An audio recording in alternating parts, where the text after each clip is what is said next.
Good morning, everybody. My name is Jake Weiss. I am the Director of Family Ministries here at St. Andrews, and I hope you're all doing well this morning. Today, I want us to look at Psalm 138. This is a pretty short psalm. It's only 8 verses, so we're going to read the whole thing. And the reason I want to look at this psalm is that, excuse me, it has some really cool things to say about God's character, about who God is. And that's important for us to look at and pay attention to because as human beings, we are created to be God's image bearers in creation. We're called to reflect God's character to the rest of creation. That is our responsibility as human beings. And so whenever we read about God's character, pay attention to what God is like, we're also reading about what we are called to be like, how we are called to act in the world as bearers of God's image. So that's what I want us to pay attention to as we read Psalm 138. So here we go. I give thanks to you, O Lord, with my whole heart. Before the gods, I sing your praise. I bow down toward your holy temple and give thanks to your name for your steadfast love and your faithfulness. For you have exalted your name and your word above everything.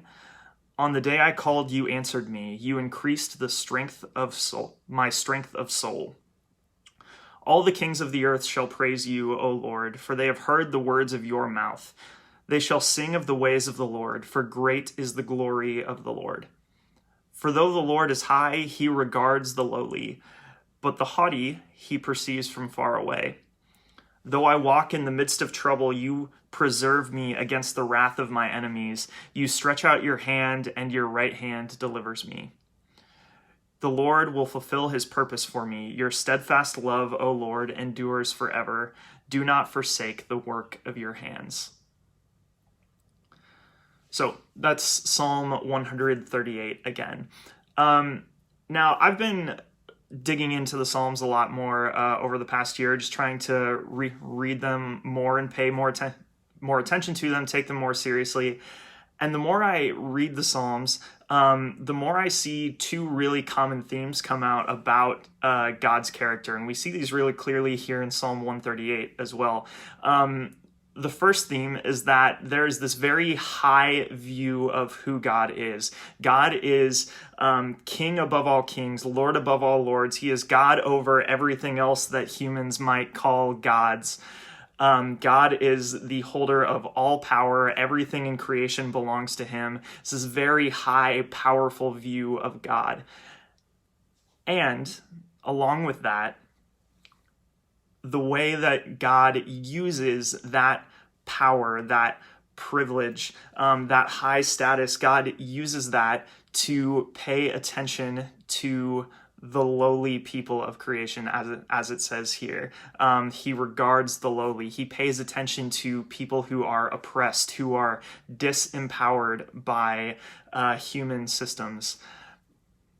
In his high status, his power, God doesn't pay attention to powerful people on earth. He doesn't use his power to just continue to give more and more wealth and privilege and all these things to people who already have that stuff. No, as the Psalm says in verse 6 here, he perceives the haughty, the proud, the arrogant. He perceives those people from far away. He doesn't pay that much attention to those people. He pays attention to the lowly, the oppressed, the disempowered. And God uses his privilege to lift those people up out of their oppression, out of their lowly state. So, for us human beings, reflectors of God's image, when we find ourselves with power and privilege within whatever culture or system we're in, we have a responsibility to ask ourselves, how are we using that power and privilege? Who are we paying attention to? Who are we working to lift up? Are we using our power and privilege to just kind of hobnob with everybody who is equal to us or higher than us? Or are we using whatever power and privilege we've been given to lift up people who are disempowered, who are unprivileged within our society, within whatever system we find ourselves in? If we're going to be faithful bearers of God's image in the world, we have a responsibility to use our power and privilege for that purpose, for regarding the lowly, the disempowered. So I would encourage you to reflect on that this week. Ask yourself, what power and privilege do I have, and how am I using that within my life, my circles of influence? Thank you all for tuning in. Go in peace to love and serve the Lord.